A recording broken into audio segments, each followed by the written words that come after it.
আজ 20 ফেব্রুয়ারি 2026। Oman visa খোলার বিষয়ে সর্বশেষ এবং সবচেয়ে নির্ভরযোগ্য আপডেটটি আপনার জন্য নিচে তুলে ধরছি। আজকের মূল আপডেট, ওমান ভিসা কি খুলেছে?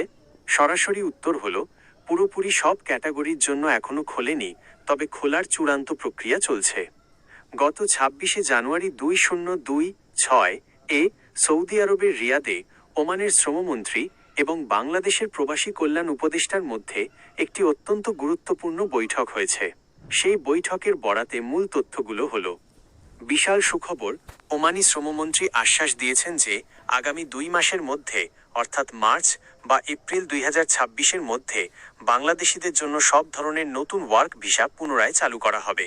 ইতিমধ্যেই সচল ক্যাটাগরি, বর্তমানে ডাক্তার, ইঞ্জিনিয়ার, নার্স, শিক্ষক, ইনভেস্টর এবং পারিবারিক ফ্যামিলি ভিসাসহ প্রায় 12টি বিশেষ ক্যাটাগরিতে ভিসা ইস্যু করা হচ্ছে।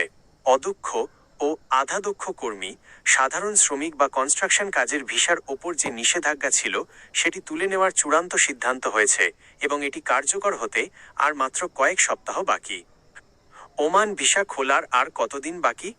ওমানি মন্ত্রীর দেওয়া সময়সীমা অনুযায়ী মার্চ 2026-এর শেষ নাগাদ সাধারণ কর্মীদের জন্য সুখবর আসার কথা।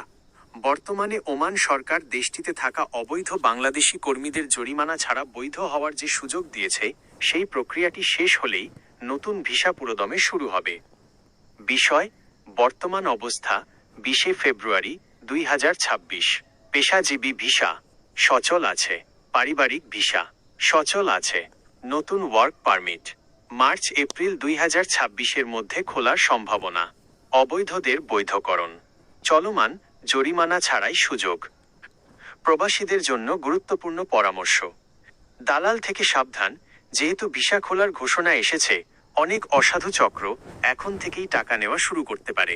অফিসিয়াল নিয়োগ বিজ্ঞপ্তি বা বিএমইটি এর ক্লিয়ারেন্স ছাড়া কাউকে অগ্রিম টাকা দেবেন না। 2. পাসপোর্ট প্রস্তুত রাখুন, যাদের পাসপোর্ট নেই বা মেয়াদ শেষ তারা এখনই পাসপোর্ট রিনিউ করে রাখুন, যাতে ভিসা খোলার সাথে সাথেই আবেদন করতে পারেন। 3. দক্ষতা অর্জন, ওমান এখন দক্ষ কর্মীদের অগ্রাধিকার দিচ্ছে। ড্রাইভিং, ইলেকট্রিশিয়ান বা প্লাম্বিংয়ের মতো কাজে দক্ষতা থাকলে আপনি বেশি বেতনে যেতে পারবেন। আপনি কি কোনো নির্দিষ্ট কাজের, যেমন ক্লিনার, ড্রাইভার বা সেলসম্যান ভিসা নিয়ে যাওয়ার কথা ভাবছেন? জানালে আমি সেই কাজের বেতন সম্পর্কে আপনাকে ধারণা দিতে পারি।